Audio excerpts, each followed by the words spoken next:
Bank Syariah Indonesia langsung diletakkan di depan pintu, tapi hati-hati juga. Beberapa hari yang lalu ada kejadian diganti garisnya. Stikernya diganti. Tapi orangnya udah ditangkap. Tapi idenya itu pasti yang lain ingin juga. Nanti sebelum masuk masjid dia pasangkan, begitu pasang langsung transfer ke rekening BSI Masjid Al Asmaul Husna. Setelah itu menetes air mata haru sedih.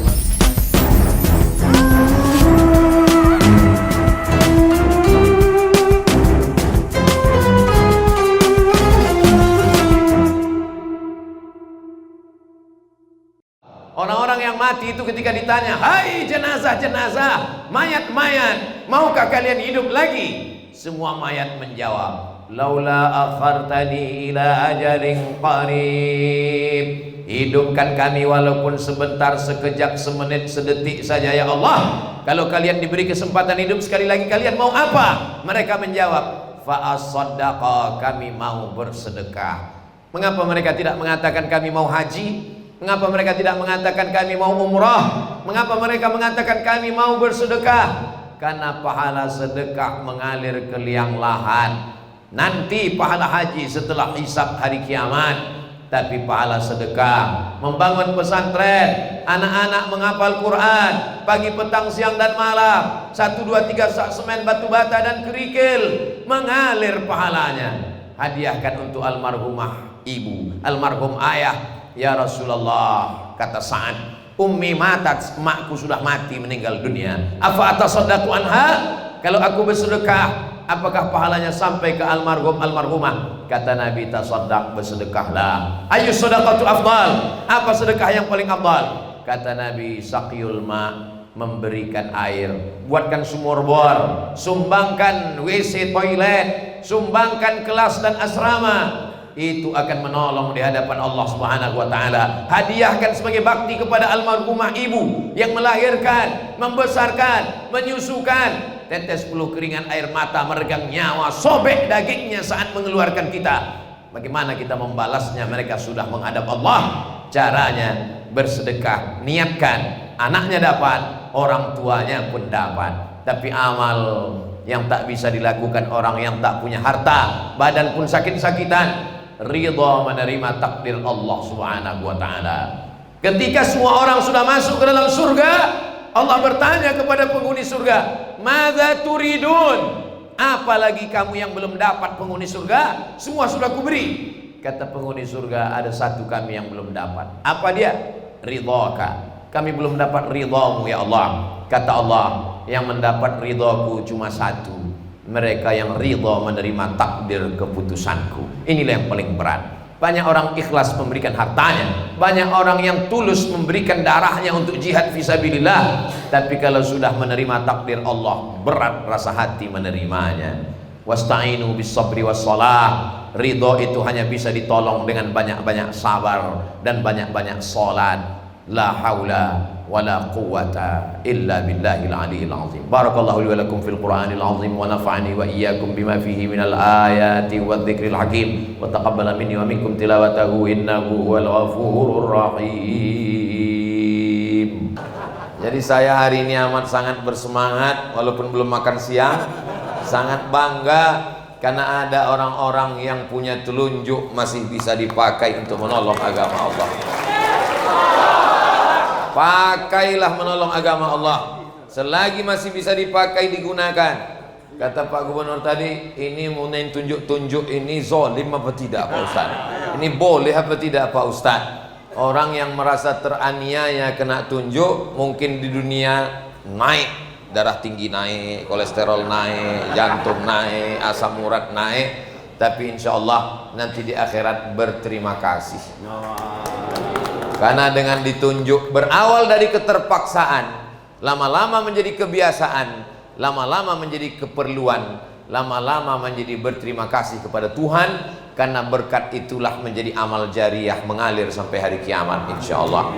Pesantren ini bukan milik pribadi Ustadz Kemas Ali, Ustadz Kemal. Ini adalah pesantren yayasan, ada pengawasnya, ada ketuanya, ada pembinanya. Ini perlu saya jelaskan berulang kali supaya masyarakat, karena sekarang masalahnya bukan masyarakat ini tidak mau membantu, tidak mau menolong. tapi ada krisis kepercayaan. Masalah kita adalah masalah trust, kepercayaan.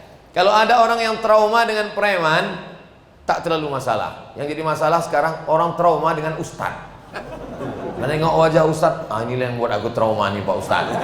Tapi alhamdulillah orang masih percaya dengan Ustadz Kemas Ali.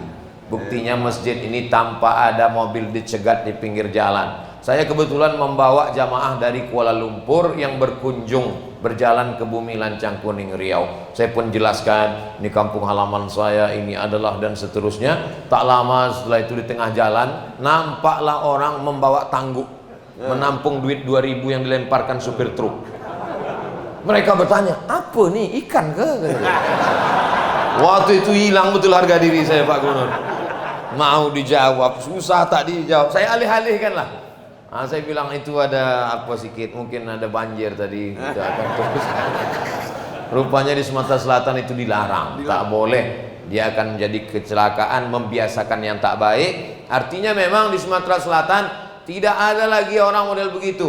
Dan di mana-mana saya tablik akbar tuh biasanya langsung saja dibuatkan kotak-kotak segala macam. Tapi rupanya di Masjid Asmaul Husna tidak berlaku kotak, tapi langsung pakai QRIS BSI.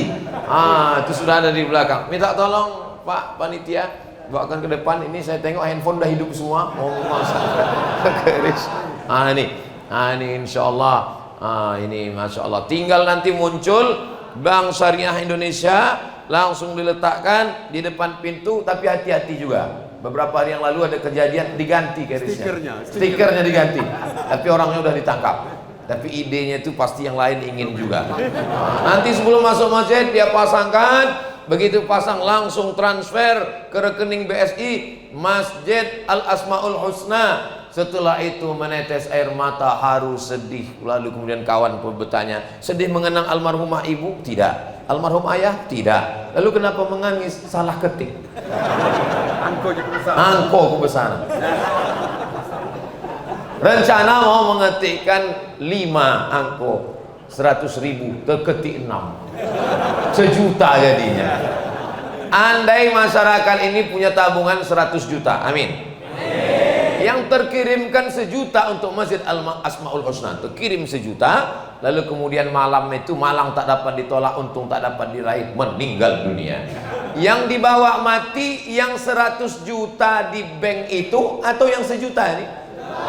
Yang 1 juta inilah yang dibawa. Adapun yang 99 juta tinggal di bank, diambil istri dan dia pun akan diambil brownies, berondong manis. Saya berani ngomong gitu karena tak ada ibu-ibu. Yang kita bawa inilah yang kita kirimkan ini. Makanya bapak-bapak nanti yang kebetulan ditunjuk, kalau master plan-nya udah siap, tunjuk ini buat asrama, ini buat kelas, itu kesempatan luar biasa. Ini untuk menyiapkan mental bapak sekalian. Yang sakit jantung kuat dulu dia insyaallah.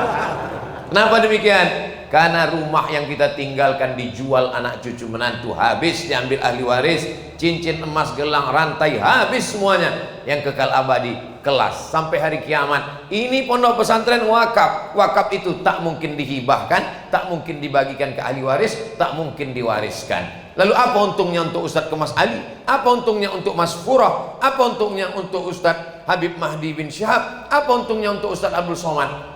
Kata orang Melayu, menumpang tuah. Yang bertuah nih orang Sumatera Selatan, yang bertuah nih orang Oki, yang bertuah ini orang Palembang. Tapi Ustadz Abdul Somad menumpang tuah, sedikit banyak mengalirlah Al-Fatihah yang mereka kirimkan. Berdoa mereka di masjid itu pada khatam Quran 30 juz, wisuda, tablik akbar, sedikit banyak mengalir ke makam kita. Itulah yang kita harapkan dalam hidup yang singkat ini. Gimana? Udah habis 7 menit. Ustadz Somad minta kultum 7 menit memotivasi jamaah. Ini sudah baik, tinggal lagi kita ingin yang lebih baik. Inilah yang akan menolong kita. Yauma la yanfa'u malun, hari itu tak ada gunanya harta, wala banun, tak ada gunanya anak, illa man atallah, kecuali orang yang datang menghadap Allah biqalbin salim, dengan hati yang bersih, bersih dari tamak, bersih dari hasad, bersih dari rakus, bersih dari bakhil, bersih dari kikir. Lalu kemudian dia bisa menyisakan sebagiannya. Itulah yang menolong dia di hadapan Allah. Saya ucapkan tahniah, selamat untuk bapak-bapak yang sudah membagi, bagi yang belum dibukakan Allah pintu rezeki dan pintu hidayah insyaallah. Ala hazihi niyah wa